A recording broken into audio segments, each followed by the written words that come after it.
नमस्कार, UP today के YouTube channel पर आपका स्वागत है। दुर्गा प्रतिमा विसर्जन के दौरान हुई हिंसा और युवक की हत्या के बाद सोमवार को बहराइच जल उठा। 100 गांव पहुंचने पर लोगों का गुस्सा और भड़क उठा। आक्रोशित भीड़ ने 100 सड़क पर रखकर प्रदर्शन शुरू कर दिया। लाठी डंडे लेकर कस्बे में घुसे लोगों ने बाइक के 2 शोरूम, एक अस्पताल को आग के हवाले कर दिया। दूसरे समुदाय के गांव में जाकर 2 घरों को फूंक दिया, पथराव भी किया। डीएम, एसपी समेत आसपास के जिलों की फोर्स पहुंची। पीएसी के जवान भी मौके पर पहुंचे, लेकिन दोपहर तक हालात काबू में नहीं हुए। तब एडीजी कानून और व्यवस्था व एसटीएफ चीफ अमिताभ यस और गृह सचिव डॉक्टर संजीव गुप्ता ने बहराइच पहुंचकर मोर्चा संभाला। आंसू गैस के गोले दागकर लाठी चार्ज कर भीड़ को खदेड़ा गया। प्रशासन ने इंटरनेट सेवाओं पर रोक लगा दी।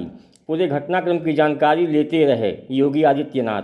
अधिकारियों को निर्देश दिया कि सांप्रदायिक माहौल बिगाड़ने वाला कोई भी उपद्रवी बचना नहीं चाहिए। महाराजगंज कस्बे में रविवार को प्रतिमा विसर्जन के दौरान गाना बजाने को लेकर दूसरे समुदाय की आपत्ति के बाद शुरू हुए विवाद में राम गोपाल मिश्रा आज 24 वर्ष की गोली मारकर हत्या कर दी गई थी। सोमवार सुबह राम गोपाल का शव घर पहुंचा तो अंतिम यात्रा में 5 से 6 हज़ार लोग शामिल हुए। लाठी डंडे के साथ आक्रोशित बिहारी भीड़ शव लेकर महसी तहसील पहुंची और शव सड़क पर रखकर प्रदर्शन करने लगी। राम गोपाल की अंतिम यात्रा में जुटे लोगों में से करीब 2000 लोग कस्बे और कबाड़ियनपुरवा में घुस गए और तोड़फोड़ आगजनी करने लगे। कुछ घंटे तक पूरा इलाका भीड़ के कब्जे में रहा। भीड़ के हाथ जो लगा उसने तोड़ दिया या आग के हवाले कर दिया। पुलिस लाठीचार्ज और आंसू गैस के गोले छोड़कर उनको खदेड़ रही थी, लेकिन लोग फिर जुटते रहे। पुलिस की और कंपनियां और उच्चाधिकारी मौके पर पहुंचते रहे और बेकाबू भीड़ को कंट्रोल करने का कार्य करते रहे। इसी दौरान बहराइच में सांप्रदायिक हिंसा भड़कने के बाद मुख्यमंत्री योगी आदित्यनाथ ने दंगाइयों के खिलाफ कड़ी कार्रवाई करने का आह्वान किया है। जिस समय ये प्रोसेशन निकलने का काम शुरू हुआ, कम से कम प्रशासन को इस बात का ध्यान रखना चाहिए था कि जो प्रोसेशन निकल रहा है उसका रूट क्या है, रूट पे पूरी सुरक्षा है कि नहीं है, पर्याप्त पुलिस है कि नहीं है, और उसके साथ साथ उन लाउड स्पीकर्स पे क्या बजाया जा रहा है। अगर ये बात मैं कहूँ तो हो सकता है सरकार कुछ और बात कहे, लेकिन कम से कम प्रशासन को ये ध्यान रखना चाहिए था कि आखिरकार क्या बजा रहे हैं, क्या किसी को अपमानित कर रहे हैं। तो ये पूरी जिम्मेदारी शासन की थी, सरकार की थी। शासन की चूक की वजह से इतनी बड़ी घटना हुई।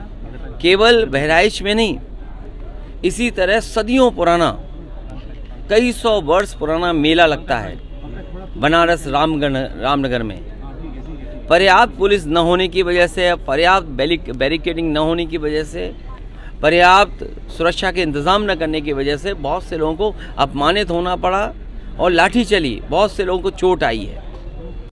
महाराष्ट्र से लेकर उत्तर प्रदेश और छत्तीसगढ़ कानून व्यवस्था पूरी तरह से दम तोड़ चुकी है। ये जंगल राज नहीं तो और क्या है। लेकिन सबसे बड़ा सवाल यह है कि इस नफरत की आग को भड़का कौन रहा है और क्यों भड़का रहा है। सवाल यह भी है कि सांप्रदायिकता की बलिवेदी जो हमारे बच्चे चढ़ रहे हैं, जो कुर्बान हो रहे हैं, उनकी मौत का जिम्मेदार कौन है। क्या पुलिस और प्रशासन इतना निकम्मा, इतना नपुंसक हो चुका है कि उनकी नाक के नीचे हत्या और हिंसा भड़काई जा रही है और वो हाथ पर हाथ धरे बैठे, या असल में पुलिस और प्रशासन सत्ताधीशों के निर्देश पर इसको अपनी स्वीकृति दे रहे हैं। मीडिया का तो खैर क्या ही कहना। महाराष्ट्र से लेकर उत्तर प्रदेश और छत्तीसगढ़ तक आपको एक शब्द सुनाई नहीं देगा और वो शब्द है जंगल राज। किसी भी टीवी स्क्रीन पर आपको योगी आदित्यनाथ, एकनाथ शिंदे या विष्णुदेव साय की कोई तस्वीर दिखाई नहीं देगी।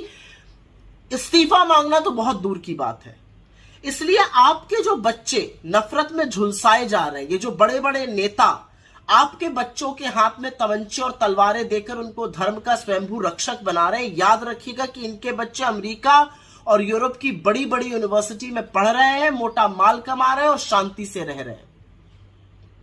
तो ऐसा कौन है जो चाहता है कि जलती हुई बस्तियों पर उसकी नफरत की रोटी सिकती रहे? आखिर कब तक सांप्रदायिकता की आग में निर्दोष लोगों के घर झुलसकर स्वाहा होते जाएंगे? आखिर कौन है जो इस देश के बेबस बेरोजगारों को ड्रग्स के नशे में झोंककर उनके हाथ में अवैध असलहे देकर उनको अराजक बना रहा है? और इसका ताजा उदाहरण अभी महाराष्ट्र से आ रहा है, जहां पर महज 50,000 रुपए के लिए बाबा सिद्दीकी की गरीब लड़कों द्वारा हत्या कराई जाती है और उनका पूरा जीवन इसके बाद बर्बाद हो गया। तो नफरत के इस खेल को समझिए, एकजुट होइए, इसको हराइए।